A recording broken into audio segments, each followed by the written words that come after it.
You're welcome.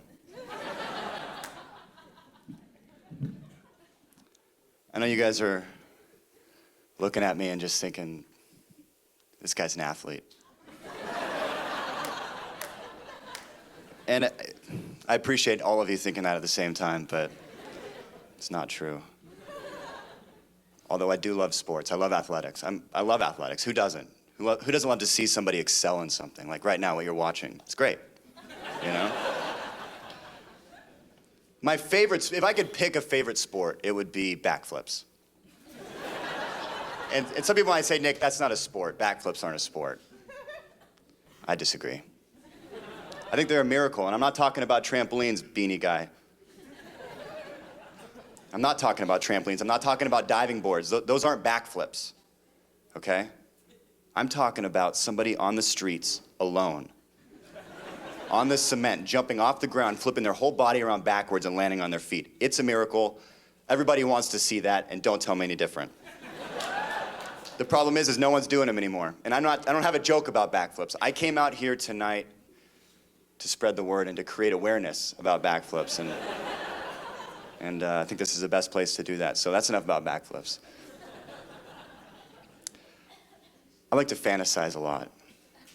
I really do. I like to fantasize, mostly about myself, but not sexually. I don't have sexual fantasies. I like to fantasize, like ideal fantasies, where I just allow myself to succeed over and over and over. I call them ideal situation fantasies. And to be honest, you guys would be blown away with some of the stuff I've done. And this is something that happened to me recently while I was at the bank. You guys have banks here in Canada, right? I was asking because we don't in America anymore.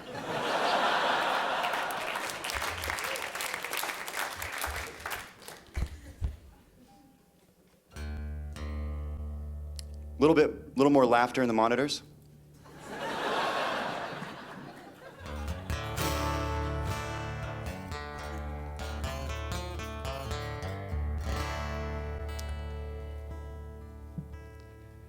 I was at the bank and it was pretty crowded. The fire marshal had come in and said, listen, this bank's at maximum capacity. Nobody comes in this bank until somebody goes out of this bank. I'm running it like a dance club. There's a line around the corner and we got a velvet rope out there. I'm talking a crowded bank. When I finally get up to the teller, I was right. She was a C-cup. It's incredible C-cup. And I'm talking a C-cup, I'm having the time of my life. I started to open up a second savings account. I don't have money in my first savings account. I just want to create conversation. While C-Cup and I are talking, a gentleman walks into the bank. Kitty corner from where I'm standing, on the opposite side of the room. Thousands of people between us. Maybe hundreds. He's got a 2-month-old baby cradled in his left arm. Beautiful baby. In his right hand, he's got a handgun. This guy jumps up on a table, disrupting everybody's business in that whole bank, and screams out, I will shoot this baby in the face right now, unless somebody in this bank does a motherfucking backflip. People in the bank are freaking out. Nobody can do a backflip and everybody knows it, all right? C-Cup is bouncing all over the place. I've got to calm her down and say, listen, don't press the red button. I know where it's at. It's under that table. We all know where it is. We've seen every movie. If you press it, the cops are coming. This guy doesn't want any money.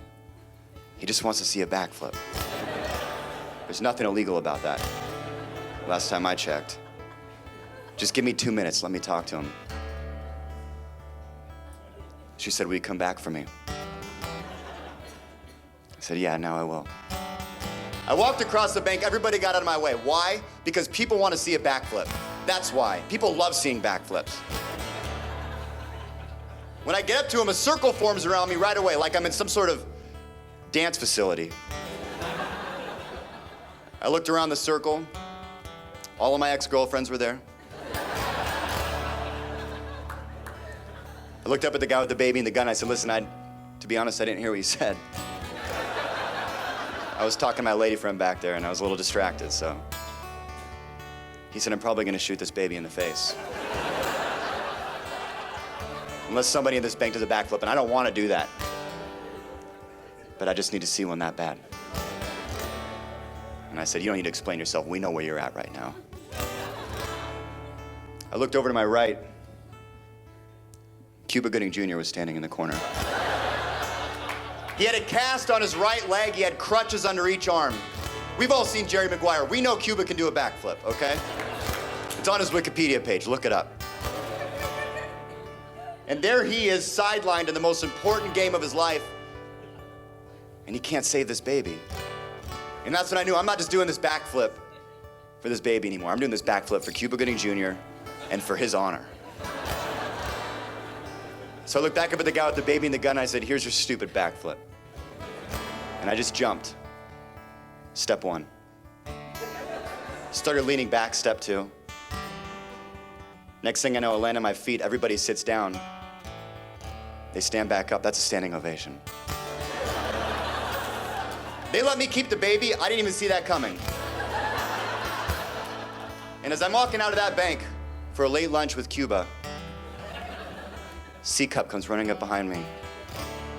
And she says, Mr. Thune, before you go, I just want you to know that we caught that whole backflip on our security cameras. And my dad works at YouTube. We could put that video online tonight. On the front page, millions of views. I just want to know, do we have your permission to make you a hero? I said, no. Thanks, but no thanks, C-Cup, but I didn't do that backflip to be a hero. I did that backflip to be a father.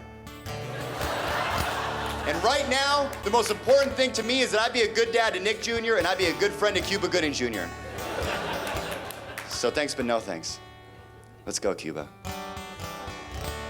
She said, but Nick, we just caught everything you said on camera.